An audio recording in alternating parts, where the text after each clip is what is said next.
After all those years in the service, David Miller, 42, came back to the old wooden house where his childhood was carved into every board. His father, Thomas Miller, was gone, his mother fading quietly with age, and his sister Rachel looking at him with eyes that carried a secret she couldn't put into words. In the same drawer where he used to hide his baseball cards, David found a letter his father had left. "If you're reading this, it means I'm gone. Don't trust Vaughn." Dig under the old barn cellar. But the page was torn, leaving only a half line and a date, 1987, a year no one in the family ever spoke of.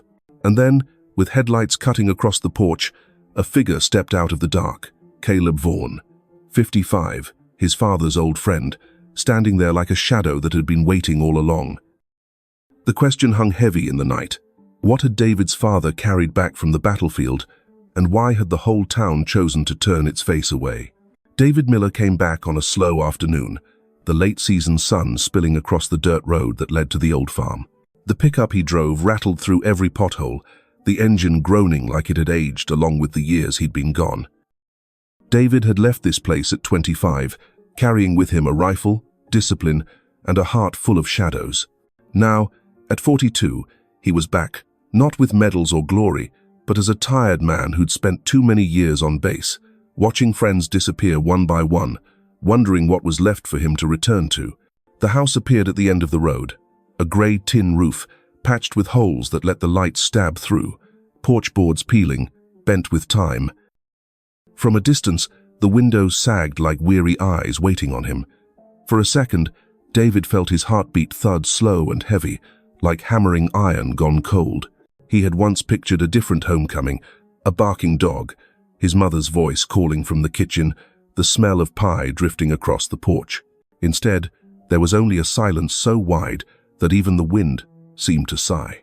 He stepped up onto the porch, boots pressing into rotten boards that cracked under his weight. His hand found the doorknob cold metal, like it had never expected him back. The door creaked open, and the smell of damp and stale medicine hit him. The living room was still the place where his childhood lived. His father's worn recliner, the wood table scarred by a burn from a too-hot pot, a family photo hanging crooked on the wall. But all of it was dusted over, like a thin layer of ash time itself, settling onto every piece. In the kitchen, Abigail Miller sat still, her small shoulders hunched in a grey sweater. She faced the window, staring out at the dry fields. When David spoke a quiet greeting, she didn't turn right away. A moment later, she nodded, just enough to show she knew he was there. No hug, no tears, just presence, quiet but heavy. For David, it was enough to loosen something in his chest. He pulled out a chair, sat across from her, and studied her hands on the table, thin, trembling, the same hands that once guided him across streets, now veined and fragile like old roots. He tried for words, asked about her health, about the farm. She only said, "Fine," and silence fell again. Then, as if remembering something, she opened the drawer in the wooden cupboard and pulled out an old envelope, the edges yellowed, the handwriting shaky. "For David, if your father doesn't make it back." N. David froze. He sat up straight, eyes locked on the envelope. There was a weight to those words that dragged the whole room down. His mother said nothing more, just set the letter on the table and turned back to the window, like she couldn't bear to see this moment unfold. David reached out, his fingers trembling as they touched the brittle paper. Years of war had put telegrams in his hands, sealed orders, even farewell notes from dying friends. But never had a single envelope made his heart choke like this. He opened it slowly, careful as if one wrong move might tear the whole thing apart. Inside was a sheet folded in half, the blue ink smudged in places. David read, each word pressing hard into him. "If you're reading this, it means I'm gone. Don't trust Vaughn. Dig under the old barn cellar." He drew in a long breath. Short words, but they opened a bottomless pit. Don't trust Vaughn. Caleb Vaughn. The name came back clear. His father's closest friend in the old days, a man who'd sat on their porch, laughed loud, swapped hunting stories, drank whiskey with his dad. Why would his father write of him as a man not to be trusted? And the old barn cellar, David remembered the hatch by the oak tree behind the stables, locked tight and forgotten for years. He read the letter again and again, but the words never changed. The empty spaces on the page felt like echoes, like his father had wanted to say more but couldn't. David set the letter down, lifted his eyes to his mother. She stayed facing the fields, never asking what he'd read, never offering a word. Her silence weighed heavier than anything she might have said. David stood and walked slow down the hallway. On the wall hung a picture of his father in uniform, alone. Stern face, steady eyes. Looking at it, David was a boy again, waiting on the porch for his dad to come home from work. Now his father lived only in a photo, in a letter, and in a secret buried with him. He moved through the living room and out the back door. The hinges screamed when he pushed it open, hadn't been used in years. Out back, dusk stretched across the yard, light spilling thin over the dead grass.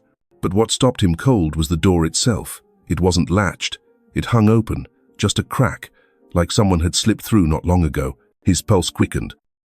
He stepped onto the porch, scanning the yard. Nothing, just whined through the trees and the distant cry of a crow.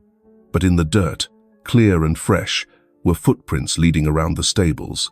David stood still, the letter heavy in his chest pocket like a stone. He knew now. Coming home wasn't just about finding the house again. It had opened another door, one leading straight into the truth his father had carried to the grave.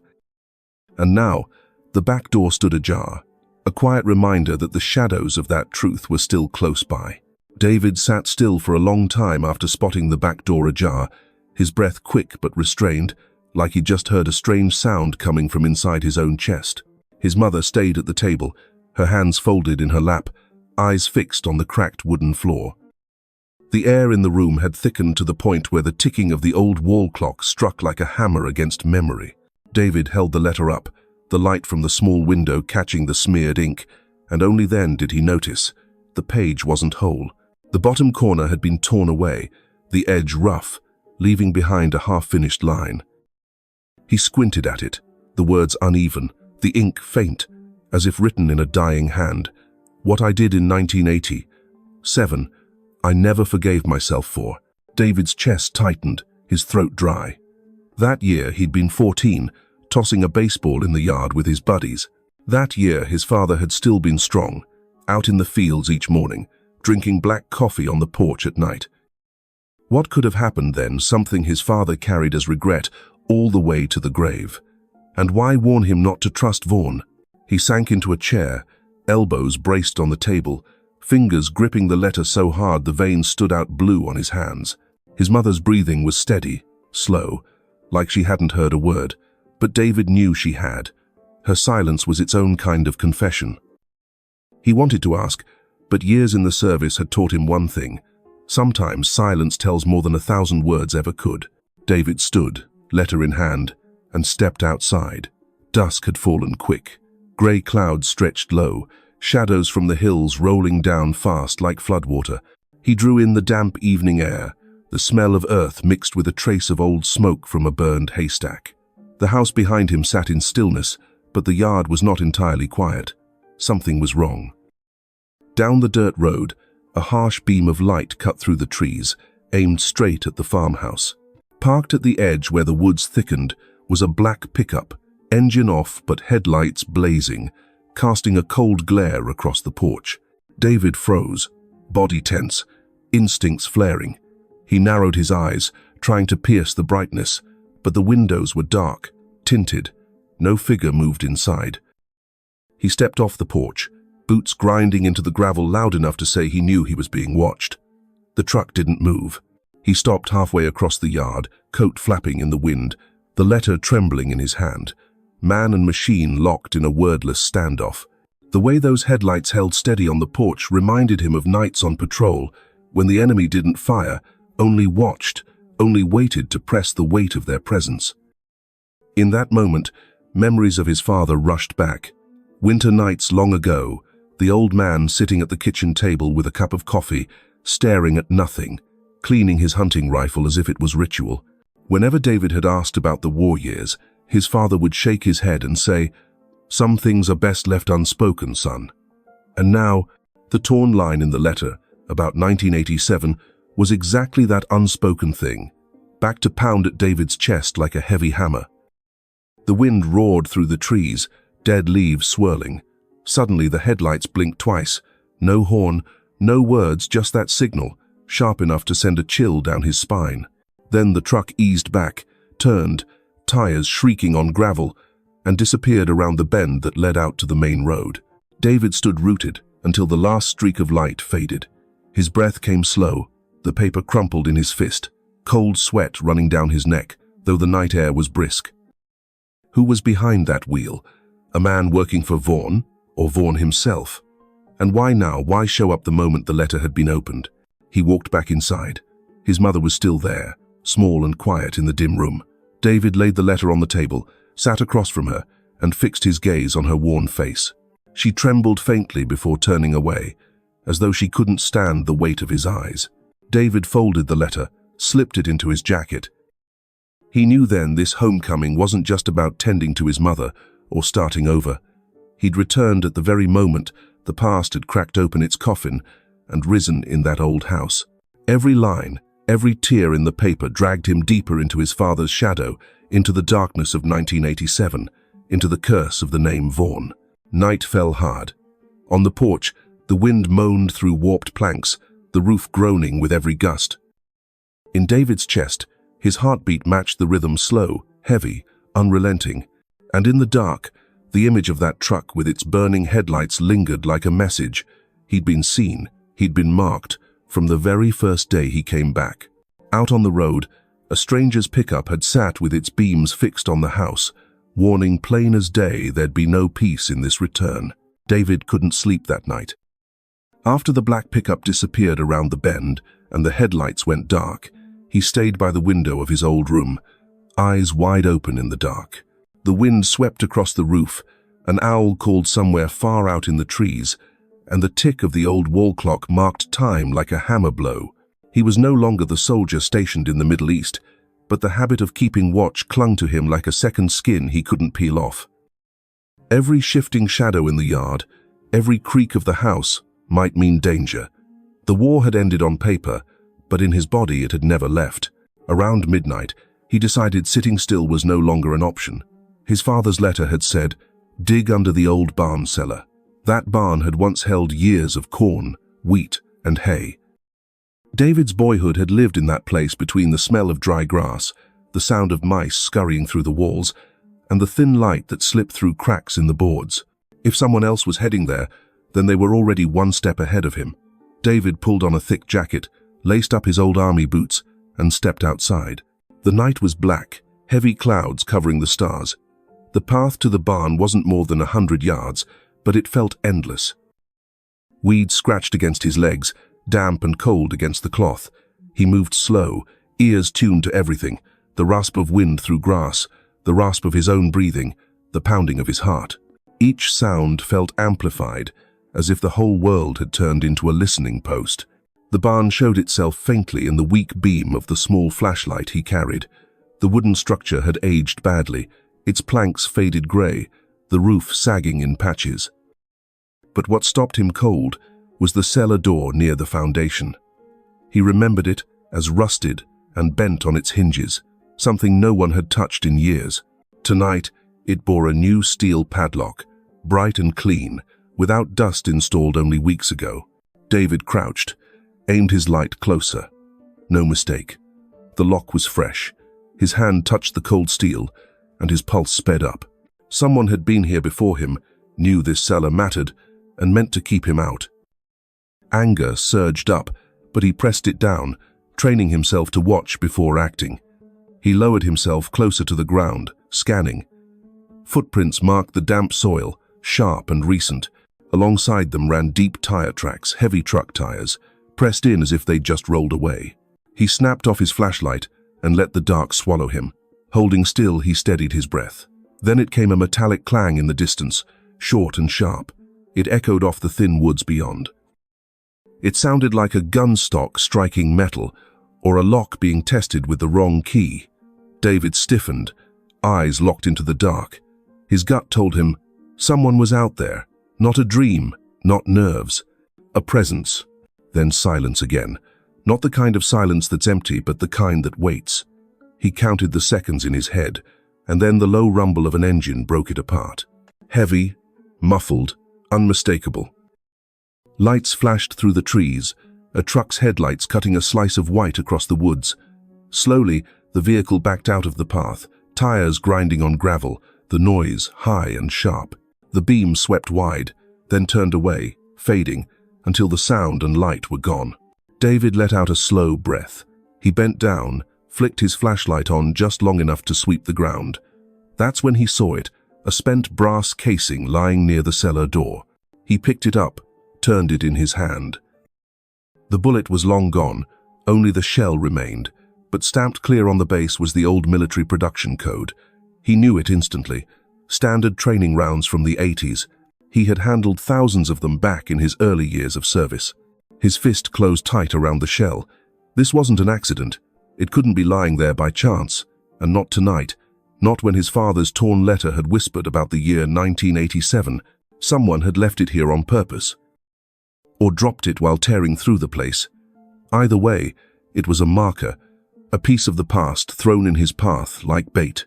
If his father had been tangled in something dark back then, this tiny piece of brass was the hook pulling it back into the open. David straightened, eyes sweeping the black fields around him. The night pressed against him, dense and watchful. The old feeling rose inside of being in an ambush, knowing eyes were already on him. The padlock, the fresh tracks, the casing, they weren't just coincidences, they were signs, written in the language of war. Someone had claimed this ground first and was letting him know. He slipped the casing into his jacket pocket and started back toward the house. The walk was short, but it stretched out in his mind. The weeds hissed as the wind pushed them, whispering behind him like ghosts. Every crunch of his boots felt too loud, as if he was betraying his own position. By the time the farmhouse loomed into view, he knew coming home had just changed. This wasn't about family alone anymore, it was a confrontation. And the other side had already made the first move, showing him that every step he took was under watch. He stopped at the porch, lifted the flashlight, and caught his own face in its pale light, hard, lined, tight with tension. The brass shell in his pocket was cold, pressing against his chest like a written message without ink. Welcome back, soldier. You've walked into the battlefield of the past. And the past, he realized, was waiting for him in the dark, watching his every move, just as surely as it had the night he left for war. David drove back into town the next morning, the road still damp from the night's rain, a thin fog clinging to the ground and carrying the smell of wet earth. He steered his battered pickup down the main strip, past the faded storefronts, the grocery with its peeling sign, the tiny cafe where old men still nursed cups of bitter black coffee, and finally the bar, the same place his father used to stop at after long harvest days. But it had changed. A new sign hung above, glass polished bright, though the faint sound of country music leaking out was the same old tune of sorrow. David cut the engine. Something told him to go in, as if memory itself was tugging him back through the doors, dragging with it the smell of liquor and old secrets.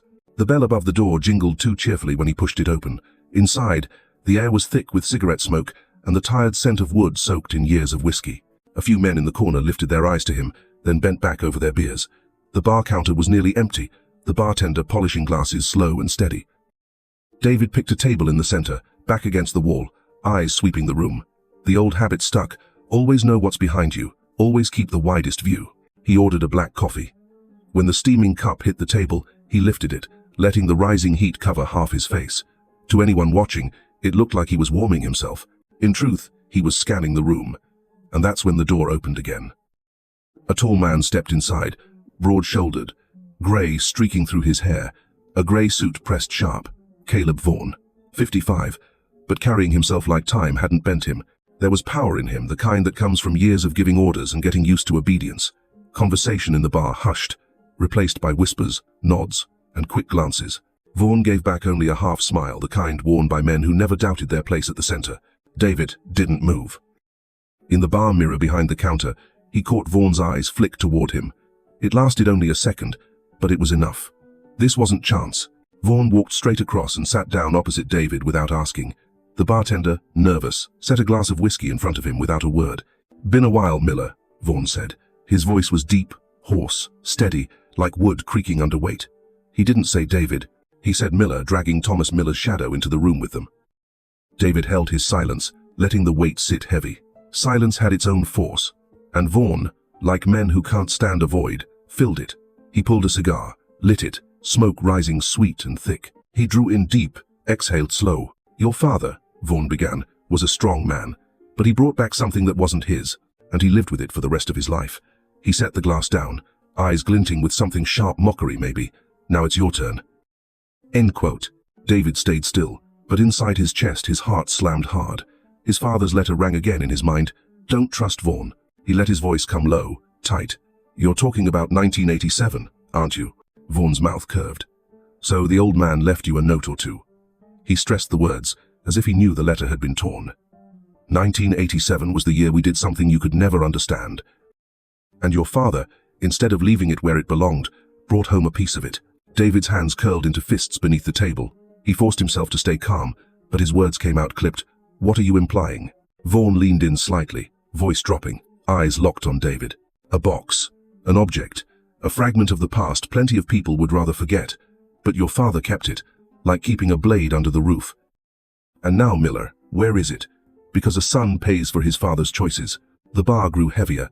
Men at the nearby table slid out quietly, leaving empty space behind them.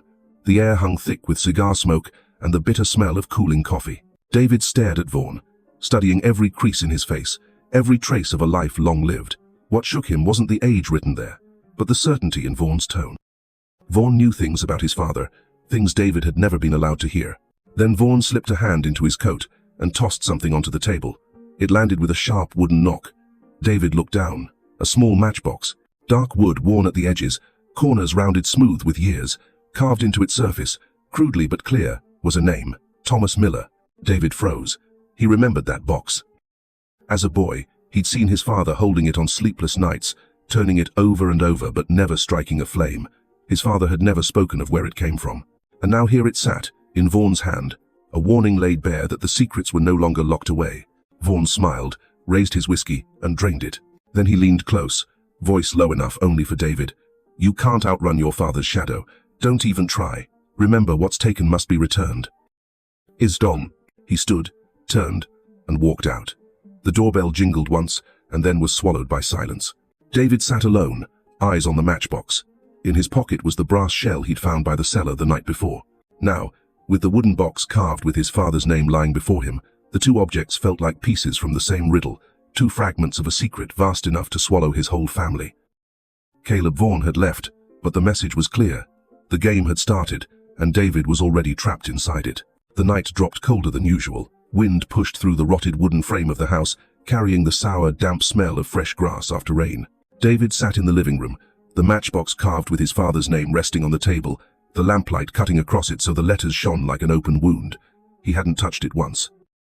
He just stared at it, hour after hour, as if by sheer force of will he could rip through the wood and drag out the truth. Abigail sat in the armchair, a thin blanket over her shoulders, eyes half shut.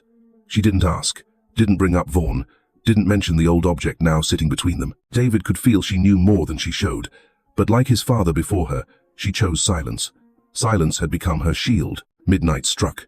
The old clock hammered 12 hollow notes. David hadn't slept. He stood, poured another half cup of bitter black coffee into a chipped enamel mug. The taste scraped his tongue raw, kept his eyes sharp, and then he heard it a sound from outside, wrong enough to freeze him mid-step. At first it was just wind rising, then wood cracking, dry and sharp. He set the cup down, moved quick to the back door. By the time he pulled it open, the sky was already lit orange. Fire, fierce and climbing. The wooden shed at the far edge of the yard where hay bales and tools had been stored was burning hard. Flames tore along the roof like a wild hand, bright and merciless. "Mom!" David shouted, lunging back inside. Abigail was still in the chair, but smoke had slipped through the cracks, sending her into a coughing fit. He scooped her up her body light, fragile, trembling, and carried her through the front door. Wind shoved smoke in his face, but he shielded her, running until he set her down on the porch steps. Behind them the shed was a torch, the light flickering across the field, like hell breaking loose in the open. He grabbed a bucket, ran to the well, splashed water on the blaze, again and again. But it was no use. He knew it almost instantly. The fire wasn't an accident. It had caught too fast, spread too evenly, like it had been primed. A soldier knows sabotage when he sees it. This was no accident. This was a warning. David stopped fighting the flames and just watched the structure cave in.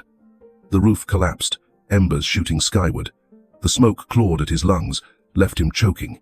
Abigail clutched at his shirt with a shaking hand, her eyes wide, not asking anything, just watching. In her gaze he saw fear, and something worse, acceptance. Like she'd known this was always coming. When the fire finally died down, all that remained was a heap of glowing ash. David stepped forward slowly, his boots crunching into scorched wood, each step snapping and hissing. He knelt, sifted through debris with his hands, twisted metal scraps, blackened boards, and then there, half buried, a glint of silver under the moon. He pulled it free, brushing off ash. A warped piece of metal, charred but still legible, stamped into the surface. U.S. property. David froze, the shard burning hot in his palm. This wasn't farm equipment, this was government steel. This was military. His father's past had left a fingerprint, and it was here, in his yard, rising from the fire. He straightened, eyes fixed on the dark tree line. Wind whipped smoke through the fields, carrying its sting. He didn't need proof. He knew who had lit this fire, Caleb Vaughan, and Vaughan wanted him to know silence or be consumed. David carried his mother inside, laid her gently on the bed. Her hand gripped his, frail, pulsing faintly. Her voice was rough, nearly gone, but the words scraped out anyway. Don't. Be like your father. Then her eyes closed, drifting into a restless sleep. David sat by her side, staring at the face lined with age. Her brief warning echoed through his mind, mixing with the image of the burning shed and the hot metal still clutched in his hand. Years in the service had taught him, enemies don't always speak with words. Tonight, their language was fire. Fire to scare, fire to warn, fire to show that Vaughan knew he was digging, and Vaughan was willing to burn the past to ashes if it meant keeping it hidden. His gaze drifted back to the table where the matchbox sat, his father's name etched deep in the wood. Through the haze of smoke still hanging in the air, the letters seemed to blur. His father had carried a secret. His father had paid for it. Now David was standing in the same pit, but unlike his father, David would not stay silent. The flames hadn't cowed him, they'd stoked him. Among the cooling ashes, he tightened his grip on the charred metal stamped U.S. property. It was no relic, no harmless memory. It was a debt of war, still alive, still demanding to be paid. That night, after the fire had burned itself out and only smoke smoldered over the blackened remains, David sat alone in the kitchen. His mother had drifted into an uneasy sleep, her breath shallow, catching at times like a worn bellows. In his hand, the twisted scrap of metal stamped U.S. property still carried a trace of warmth, a harsh reminder that this was no dream. He set it down on the table beside the carved matchbox bearing his father's name. The two small objects sat there like keys to a door he'd never asked to open, but one he could no longer avoid. From his jacket, David pulled out the letter. The paper was wrinkled, edges browned from the heat of the fire, as though it too had survived the blaze. He spread it under the lamp. His father's handwriting looked shaky but firm. If you're reading this, it means I'm gone. Don't trust Vaughan. Dig under the old barn cellar. And in the torn corner, only half a line survived. What I did in 1987, I never forgave myself for. David closed his eyes, exhaling slow. For years, he had lived by clear orders, mapped strategies, coordinates measured to the meter.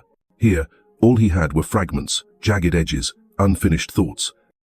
His father, a man so precise he never left a bolt loose in the barn, had chosen to leave behind a trail of half-clues. It felt deliberate, as if he had wanted David not to find an answer quickly, but to walk through the maze himself. He held the page closer to the light, tilting it, and that's when he saw it. A faint scrawl along the margin, grey and nearly invisible, not ink, pencil, the kind of line you write in haste, with a dull point, because you don't want it to be seen. Heart pounding, he leaned in and read the words, "If Vaughan ever comes for you, find Rachel. She holds the key." Rachel, his sister. The name struck him harder than the fire, harder than Vaughan's taunts in the bar. Rachel, the little girl who once laughed with a brightness that filled the house, whose eyes shone whenever she tried to keep up with him in the yard. But time had bent things. Since he'd joined the army, every call home had carried distance in her voice. Walls had gone up between them, invisible but real, and now her name surfaced here, on the back of the letter, like his father's final handoff. David dropped into the chair, shoulders heavy. The room was silent except for the hiss of wind through cracks and the scurry of mice above. Key, he thought. Did his father mean an actual key, something metal, something that would open the locked cellar door? Or was it a memory, a confession, a truth passed only to her? Outside, the night lightened toward dawn. Pale beams filtered through the fog, brushing across his hollow face. He hadn't sorted his thoughts when he heard an engine slowing in the yard, tires on gravel, then silence. The engine cut. Footsteps. David shot up, heart thumping, hand finding the combat knife still sheathed at his belt. Reflex. He remembered the headlights from the night before, remembered the blaze of the shed. Every muscle stiffened. The wooden door creaked, and Rachel stood there. Framed in the doorway, she looked thinner than he remembered, her brown coat hanging loose. Her face was drawn, pale. Her eyes met his, and he saw it at once. Not surprise, not the warm recognition of family reunited, but something heavier. Guilt. The kind of look you wear when you know the questions are coming and you have no way out. Rachel. The word stuck in his throat. He stopped. The two of them faced each other, the morning light spilling in behind her. She bit her lip, stepped toward the table, saw the letter spread open. Her eyes widened, then dropped away. What did Dad leave with you? David's voice was low, steady, each syllable pressed like a weight. She didn't answer at first. She sat across from him, hands laced tight together, trembling on the wood. For a long while, the only sound was the old clock ticking. Then, in a hoarse whisper, she said, "You shouldn't dig into the past, David. Dad chose silence to protect us." David's fists clenched. His jaw tightened as his voice edged into a growl. Silence killed him, and last night it almost killed Mom. You know that. So tell me, what is the key he said you have? Rachel stared at him, eyes glistening, light caught in the moisture at the corner of her lashes. She turned her face away instead of speaking. That silence told him enough. She knew. The room thickened with quiet. David heard the faint clink of metal as he pulled something from his pocket, the brass shell he'd found by the cellar. He set it down beside the matchbox and the letter. 3 pieces now. Rachel's eyes darted to the shell, to the box. Her breathing quickened. Her hand, almost without her knowing, reached toward the matchbox. "You recognize it?" David asked. Her hand froze. She pulled it back, eyes squeezed shut. A tear slid down her cheek. Then she gave the smallest nod. David sat still, the picture forming. The matchbox, the military casing, the torn words about 1987, and now his sister named in the margins. All threads pointing to the same knot, his father and Vaughn tied up in something dark, and Rachel holding the one piece that could unlock it. He looked at her small, hunched in her coat, shoulders shaking. Anger was there in him, sharp as glass. But beneath it, something else. She wasn't a traitor. She was someone who had been forced to carry a secret too heavy for her frame. Their father had left her that weight, and now, whether she liked it or not, she'd passed it to him too. David let out a breath, folded the letter, and tucked it back into his pocket. He stood, the chair scraping against the floor. At the door he turned. Outside, the sun had just climbed over the ridge, spilling pale gold across the wet fields. He looked back once more. Rachel sat unmoving, her eyes swimming with guilt, lips parted like she wanted to speak but couldn't. And in that morning light, David saw it clear. His sister was the key. His father had made sure of it. But she wasn't ready to turn the lock. Not yet. So the weight stayed on him. David stepped outside, the air cold in his lungs, the farm bathed in dawn. Behind him, Rachel sat still in the kitchen's glow, a silent sentinel of secrets that refused to stay buried. Morning rose slow and heavy, sunlight pressing through the fog as if it, too, carried weight. David sat in the kitchen, a cold cup of coffee untouched in front of him. Across the table, Rachel sat with her fingers laced so tight, the knuckles had gone pale. Dust coated the window panes, turning the light that fell across her face into something thin and weary, outlining every hollow, every tired line. Neither of them spoke. The silence inside the kitchen was filled only with the ticking of the old wall clock and the hiss of wind threading through the warped boards. For David, each tick made the air denser, pushing him closer toward a truth he wasn't sure he wanted, but knew he would have to take. It was Rachel who finally cracked the silence. Her voice came rough, like words that had sat trapped in her throat for years. Dad hid something. A case. I think you'd know the type. A military trunk, steel, painted green, corners thick, so heavy I couldn't lift it alone. Inside it, he kept papers, records from the field, evidence, enough to put Vaughn away for weapons smuggling from 30 years back. David's shoulders tightened, his father's torn letter, the brass casing, the carved matchbox, they suddenly aligned into something more than fragments. He'd suspected his father had gotten tangled in shadows, but he'd never pictured a trunk full of evidence that could take down a man like Caleb Vaughn. Rachel's eyes stayed on the table, her voice quivering. Caleb knew. He knew Dad had it. Knew for a long time. He used everything: money, threats, even quieter kinds of violence to keep him silent. Dad lived with that fear, David. Fear of Vaughn, fear for Mom, fear for me, fear for you. 0. David's hand pressed flat on the wood, veins standing out. His father's image came back to him, the man who trudged through the fields, eyes always distant, a weight David as a boy could never reach. Now he understood. That weight wasn't just fatigue, wasn't just war's leftover ache. It was a secret, chained to blood and steel. His voice dropped, deep and hard. "Where's the case?" Rachel finally lifted her eyes, rimmed red, searching his face as if hoping for forgiveness before she spoke. Then the words fell heavy, one by one. "It's gone." The room tilted. David shot up, chair scraping across the floor, the sound sharp enough to split the silence. "Gone? What do you mean gone? You knew where it was." Rachel flinched, tears spilling as she stammered. "Dad, he told me, years ago while you were overseas. He gave me the key, said if anything ever happened, I had to keep it. The trunk was hidden in the barn cellar, under the third board from the left. I went there, but when I came back it was gone. The lock had been changed. I think Vaughn took it first." David turned away, jaw grinding. It all made sense now. The new lock, the heavy truck pulling away in the night, the watchers in the dark, the fire that gutted the shed. Vaughn had moved early, stripping the ground before David could even set foot on it. Rachel's voice cracked. "Why do you think I stayed silent all these years? Because I knew what he'd do if I spoke. I saw the way he looked at me once, when I almost slipped. Dad spent his life buried in fear. I couldn't drag us all into it." David wheeled back on her, eyes bloodshot but burning clear. "Silence doesn't save anybody, Rachel. It killed him. It almost killed Mom last night. You think keeping Vaughn's secrets keeps us safe? It doesn't. It just lets him keep burning everything down." Rachel broke, sobbing into her hands, her small shoulders heaving. "I'm not like you, David. I never went to war. I never learned how to fight. All I knew was to hide, to pray maybe he'd forget. But he never forgets." David lowered himself back into his chair, voice steady but firm. "You don't have to be me. You just have to tell me the truth. You're the key Dad left behind. You hold the peace. I don't." Rachel stayed folded over, tears wetting her palms. Slowly, she reached into her coat pocket and drew out a small iron key, rusted but solid. She set it on the table, its clink loud in the hush. "Here, Dad gave me this. It opened the trunk once, but the trunk's gone." David touched the key, cold biting into his skin. A memory flashed. The day he left for the army, Dad walking him all the way to the gate. He remembered how his father's eyes lingered longer on Rachel than on him. Now it was clear. Dad had chosen her because he knew his son would never stop searching. He tried to shield the family by burying the truth with her, but truth doesn't stay buried forever. David closed his fist over the key. Even if the trunk was gone, even if Vaughn had taken it, the key was proof. Proof his father hadn't imagined it. Proof that their family was bound to that year, to that smuggling, to a past that refused to die. Rachel looked at him, guilt swimming in her eyes. Her whisper barely carried. "I'm sorry, David. I lost it." And David lifted his gaze, steel in his eyes. "Number, you didn't lose it. Vaughn stole it. And if Dad trusted you with this, then you're not out of this. You're with me. We're getting it back. There's no other way." For a beat, the room held nothing but the sound of their breaths. Then, in that fragile space, something shifted. Agreement, thin but real. Rachel nodded faintly, tears drying on her cheeks. David slid the key into his pocket, and it felt heavier than any weapon he'd carried in the desert. Her eyes met his again, rimmed with fear but carrying a glint of hope.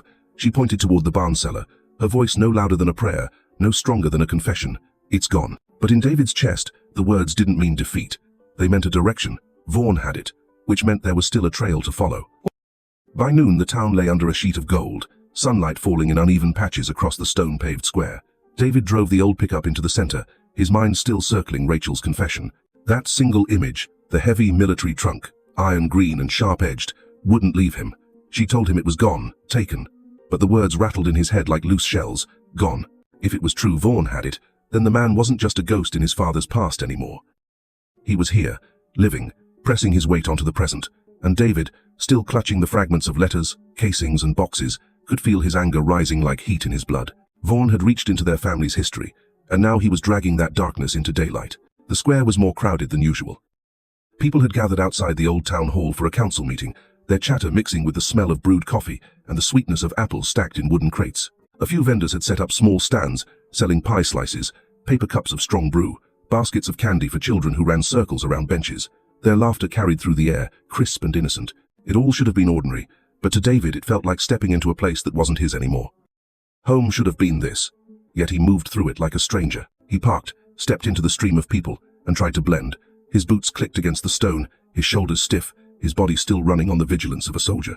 He queued up at a coffee stall, eyes scanning, ears catching scraps of conversation, each word sounding faint and far.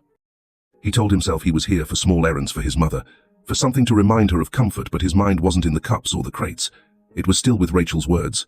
The trunk is gone. Then something shifted. It wasn't the wind or the Sunday, it was the crowd. The rhythm of talk slowed, broke apart, heads turned, faces changed, one by one, to a single direction. David felt it before he even looked. He turned and saw him, Caleb Vaughan. The man walked with the calm of someone who had no need to rush. Dark coat, crisp white shirt, tie knotted firm, his silver hair combed neatly back, his shoes gleaming with each step. He didn't come alone. 2 men followed at his shoulder, heavy-set, their posture loud even in silence. Vaughan didn't need to point or order. Their role was written in their size, in the way they moved watchers, enforcers. The crowd parted without a word. No one asked him where he was going. No one dared. The laughter of children cut short. The hum of small talk thinned to a whisper, then faded into something heavier. Vaughan's steps filled the space, the sound of leather on stone echoing across the square. And he came to David. Stopped a single stride away, so close David could see the cold flecks in his grey eyes. Vaughan didn't burn with rage. His look was worse. It carried the unshakable certainty of a man who had held power too long, who no longer needed to raise his voice to be obeyed. "What should have been buried," Vaughan said, his voice low but loud enough for the square, "ought to stay buried. Don't let that letter drag you further. Your father chose silence so he could live." The words struck David like iron. The last line dug deep, as sharp as a knife pressed against his chest. His fists clenched so tight, the bones in his hands turned white. Heat flooded his face, his neck. He wanted to throw words back, wanted to break the silence with a roar, but his throat locked. He looked around. Dozens of eyes had been watching, but not one pair met his now. The coffee vendor bent his head, busying his hands with filters and cups. The grandmother holding her grandchild rocked it suddenly, as if soothed by new urgency. Men who had once drunk beer with his father turned their shoulders, spoke into the air, stared at nothing. Familiar faces, neighbors, kin to old memories, all of them refusing. David realized, in that ring of silence, that Vaughan didn't stand alone. He stood bolstered by the town's silence, by their unwillingness to see. Vaughan didn't need shadows, he didn't need night. Broad daylight served him fine, because silence itself had become his shield. In David's head, his father's handwriting whispered again, "Don't trust Vaughan." And now the man was here, in flesh and bone, tossing back the same choice his father had faced decades before: keep quiet, or be destroyed. A gust swept the square, dust curling around their feet. David's nails dug into his palms, his stare locked on Vaughan. The man smiled, faint and knowing, as if he could read the fight inside David. Then he turned away. No rush, no retreat. Just a slow, deliberate step, followed by the weight of his 2 shadows. David stood rooted, chest hammering, sweat trickling down his back beneath his shirt. He scanned the square, desperate for one ally, one face. But the truth came harder than any blow. Not a single person lifted their eyes. Not a single word broke the silence. This town, the one he had once called his own, had made its choice. Just as his father had once chosen silence, they now turned their backs. Vaughan didn't even need to threaten. The square itself had carried the warning. David clenched his fists until they hurt.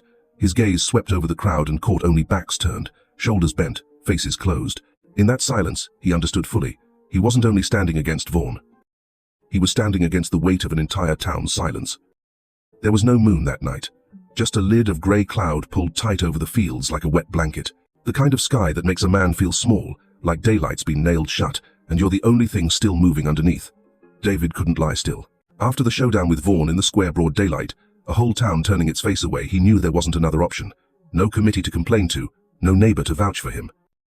If he wanted answers, he had to dig them out himself. He shrugged into a heavy coat, pulled on gloves, clipped the knife to his belt, and pocketed a small flashlight. The house gave a tired groan when he opened the door, like it knew where he was headed and didn't approve. He went anyway. His boots met hard dirt and knocked out that hollow winter sound. Crickets worked a thin chorus, the kind you only hear when everything else is quiet. The barn rose from the field like a bad thought rust, sag, loose tin. The roof looked ready to fold.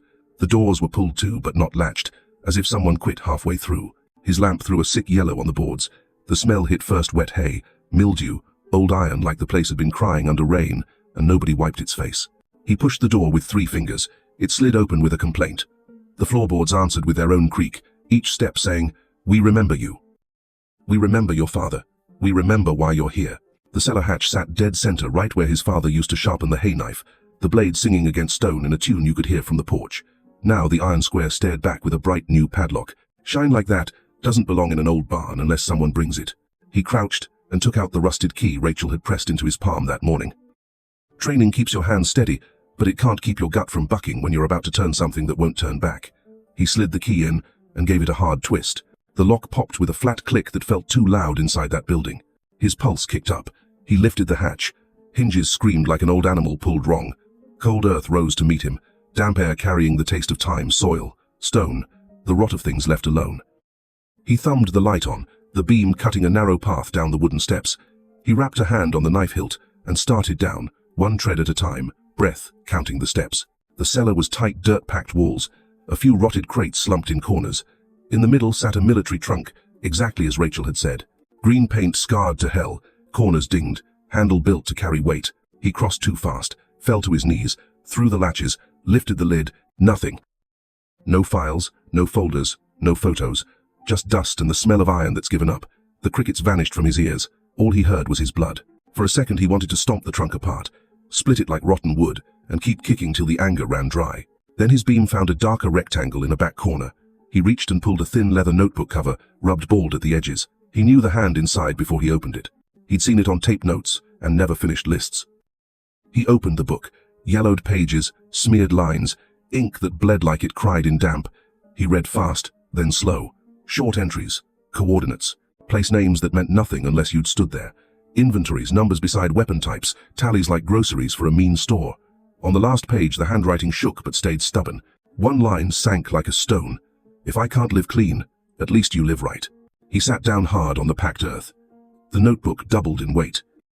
He'd hauled rifles and gear through sand, you don't forget, but he'd never felt so alone as he did with that sentence burning through him. His father, stern, quiet, a man who wouldn't leave a loose board for tomorrow, had come to the end with no neat fix, no clean confession. Just a charge, live right, whatever it costs. A sound snapped the air above, sharper than a normal barn groan. He swung the light up, the hatch widened. Shadow moved against the dim glow leaking through the doors. 3 figures stood over the opening, backlit like cuts in the dark. Caleb Vaughan, in the middle, tall, solid, dark coat, a face that never earned a new expression. On either side, 2 heavy men with rifles, black barrels lowered into the throat of the cellar. No hello, no manners. Vaughan bent at the waist just enough for the light to catch him. His voice fell down the hole deep. Sure, ugly. I told you, that thing needed to stay buried. David tightened on the notebook. The flashlight quivered, tossing his shadow ragged across dirt. He felt his pulse in his mouth, his wrists, his shoulders. He'd known this was coming from the back door, left ajar, the headlight staring into his porch, the shed burning. Knowing and feeling 3 muzzles on your chest are different truths.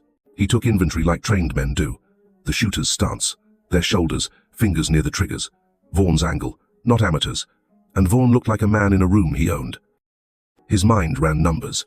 Ladder behind, 3 shooters above, tight quarters, light in one hand, knife at the belt, notebook to his ribs. He thought of the emptied trunk grave robbed clean.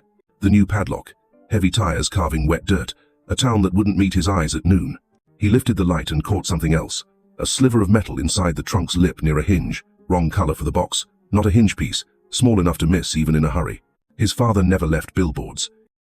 Keeping the beam high, he eased his free hand to the lip. Fingers found the plate. It moved, magnetized maybe. He slid it aside and felt paper, narrow and folded, tucked in the wall itself. A trick for men who look and still not see. Above, a rifleman shifted.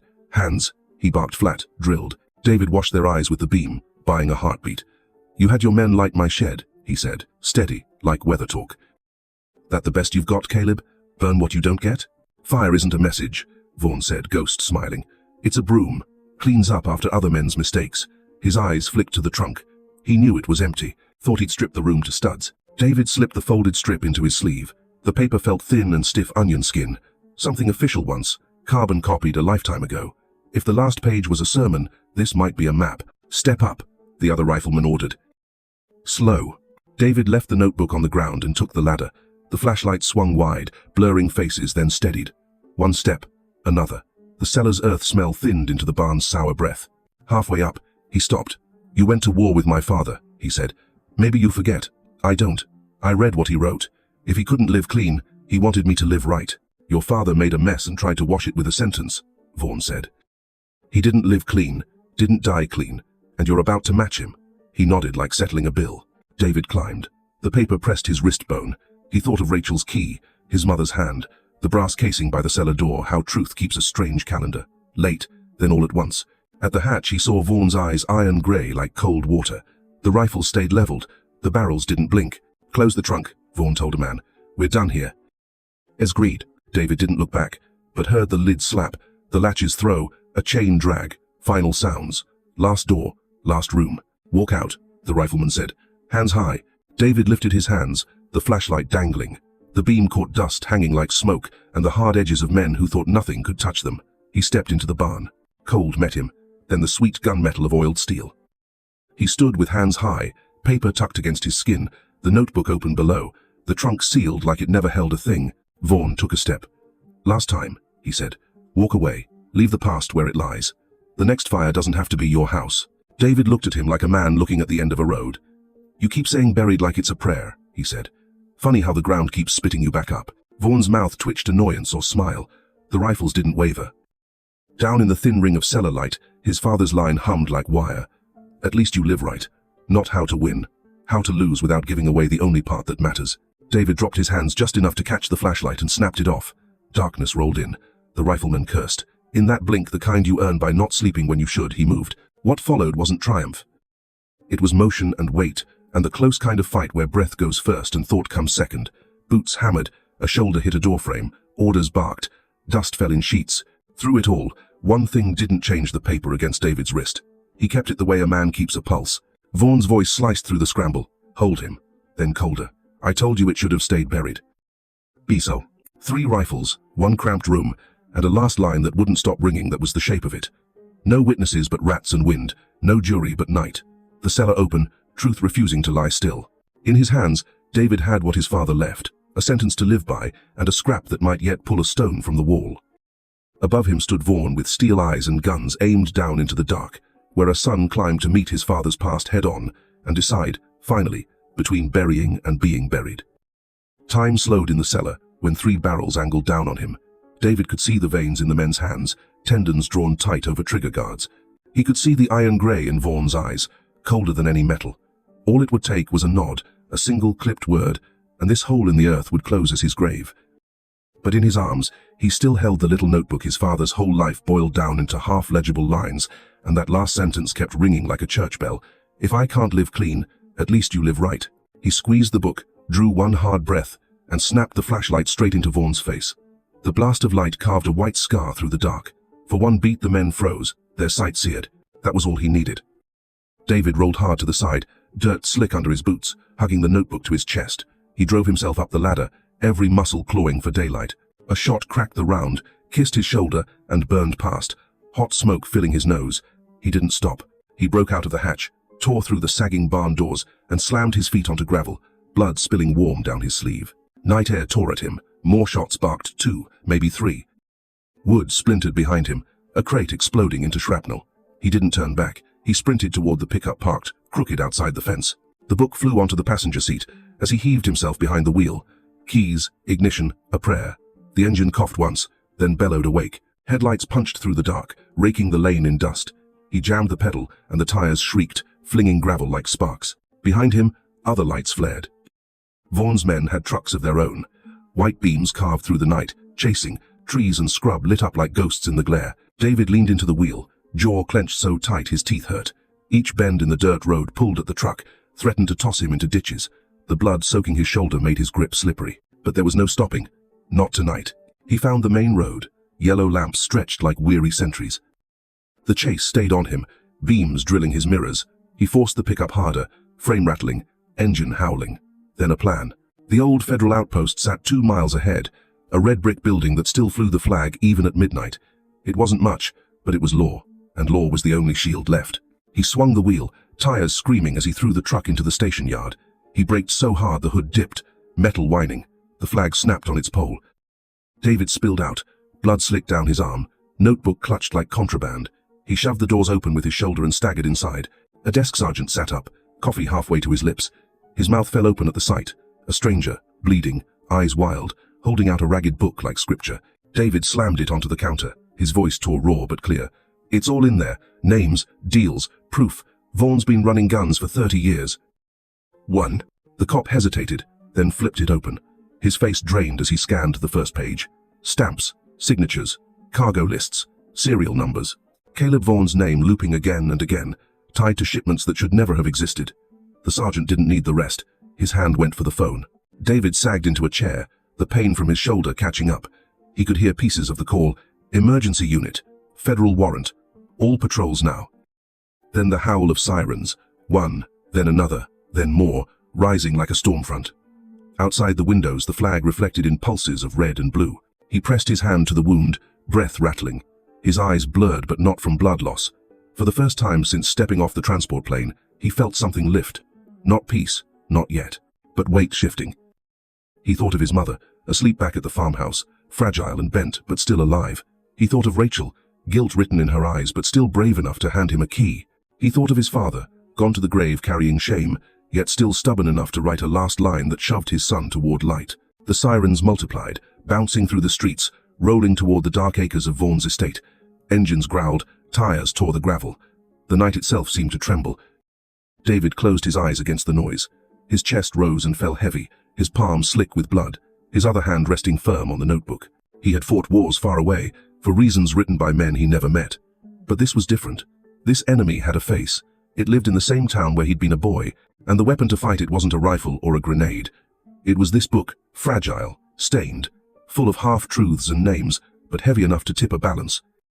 The sirens drew closer, sharper, until tires screamed outside the station and doors slammed open. Radios barked, boots pounded. A squad of cars rolled past, lights stroking the flag with blue and red, headed straight for Vaughan. David leaned back, eyelids closing, shoulder burning but heart steady. His father's words hummed again. Live right. For the first time, it felt possible. And outside, carried on a wave of sirens, justice was already roaring toward the farm that had ruled their lives for too long. The sirens faded with distance, swallowed by the long stretch of county road, and by late afternoon Ashford fell back into a silence that didn't feel natural. Not the silence of peace, but the kind that comes after a brawl in the street, when everyone shutters their windows and pretends nothing happened. The air still carried the echo of tires and sirens, a faint ringing that lingered in David's ears as he eased the truck into the yard of the farmhouse. His shoulder was bandaged hastily, not well, and each movement throbbed like a warning. On the seat beside him lay the small cloth bundle, his father's notebook, and the letter that had started all of it. He picked it up with both hands, carried it inside, and set it on the kitchen table as if laying down an unexploded shell. Then he collapsed into a chair, shoulders sagging, the kind of collapse that comes at the end of years, not hours. The late light filtered through dusty glass, cutting the kitchen into soft bands of gold and shadow. The sun's last reach fell directly across the bundle, catching the worn notebook cover and the yellowed edge of the letter. Two scraps of paper, fragile as moth wings, yet somehow they'd carried the full weight of his father's life into this room. Rachel slipped in from the side room. Her eyes were red, her hair unkempt from a night with no sleep. She stopped short when she saw the bundle on the table, then drifted closer like she didn't trust her legs to carry her. Their mother, Abigail, was already there, folded into her armchair, blanket wrapped around narrow shoulders. Her eyes were cloudy but alert, a faint shine in them as she fixed on the table. She didn't speak. She only stretched out one hand, thin as kindling, trembling toward the letter like she wanted to touch, but couldn't. David opened the envelope and laid the sheet flat between them. The paper was creased and scorched at one corner, blackened where flame had licked it. The handwriting staggered across the lines, ink smudged, pencil marks faint, but it was all still there, his father's voice, pulled back out of the grave. They sat together, three bodies sharing one silence. David read aloud, slowly, as though each word carried a weight that had to be measured before it could be spoken. If you're reading this, it means I'm gone. Don't trust Vaughan. Dig beneath the old barn cellar. If Vaughan ever moves against you, find Rachel. She carries the key. What I did in 1987, I never forgave myself. If I couldn't live clean, at least you live right. The room held its breath at that last line. David's throat tightened. He lifted his eyes to his mother. She gave the smallest nod, lips quivering but soundless. It was a nod that carried more than agreement, it carried forgiveness. For her husband, who had gone to his grave weighted down, and maybe for herself, who had lived years beside him in silence. Rachel folded into herself, tears sliding freely, soaking into the grain of the wood table, until small dark spots spread there. The air was full of breathing, David's still heavy, Rachel's ragged, Abigail's so faint it might disappear if you didn't look. No one spoke, no one broke down into loud sobs. It was an older kind of grief, one that sits heavy but steady, one that mends not with words but with presence. David stared at the letter until the words blurred. The scratch of his father's hand, the uneven lines, every imperfection testified to a man split by duty and regret. But what mattered most wasn't the confession or the instructions. It was the charge he hadn't left them to wander blind. He'd given them a direction, to live right, even if too late for him. David folded the paper carefully, slid it back into the envelope, and felt the crackle under his fingertips. It was like touching his father's hand again, rough and certain. He rose, crossed to the old cupboard by the wall, and tugged open the top drawer. For years it had held junk knives dulled to uselessness, string, bills gone yellow. Tonight it became a vault. He laid the envelope inside, pushed the drawer shut, and turned the rusted key. The lock gave a dry click, small but decisive. A chapter closed, sealed by the sound of metal against metal. Rachel lifted her head. She didn't protest. She didn't ask to hold the letter again. Their mother said nothing either. Both women simply watched him, and in their eyes he saw not resistance but release, as if they too felt a burden slide from their backs. The window light turned amber, then red. Outside, birds called each other back to nests. Insects began their low chorus. The three of them remained at the table, no longer fragments pulled in different directions, but, for the first time in years, a family sitting in one circle. What bound them wasn't triumph or clarity. It was paper and ink, grief and forgiveness. David leaned back, let his eyes fall closed. He saw his father again, not as a shadow in a war, but in the field with a hammer, sweat streaking down his temple, tapping nails into wood. The man looked up and met his son's eyes, silent, no smile, only a firm nod. It was the same nod his mother had given a moment ago. Quiet, resolute, enough. He opened his eyes. The kitchen was dimming with evening. The drawer was locked, the letter was safe. The notebook lay beside it, heavy with truths the world would soon reckon with. Rachel brushed her tears away with the back of her hand. Abigail closed her eyes, chest rising and falling like a tide that knew its rhythm again. David sat with them, listening to the house breathe, to the world moving on outside. The Miller family had been broken open, scattered across silence and lies. Tonight, for the first time in decades, they shared a table, bound not by fear but by the fragile, stubborn thread of one man's last words. And in that thread, thin as it was, they found something that felt like the start of home again. The evening air carried smoke, not heavy, not choking, but faint like the memory of a fire that had already burned itself out. The barn was gone, reduced to black timbers and grey ash, and yet the smell clung stubbornly to the field, hitching a ride on every gust that came off the open plain. David stood on the porch with his hands buried deep in his coat pockets. The bandage on his shoulder itched and throbbed with every breath. He shifted against it, but the pain stayed, reminding him he was still alive, reminding him the night in the cellar hadn't swallowed him whole. Inside, his mother sat in her old chair by the window, a blanket wrapped tight, her body diminished but her eyes strangely bright.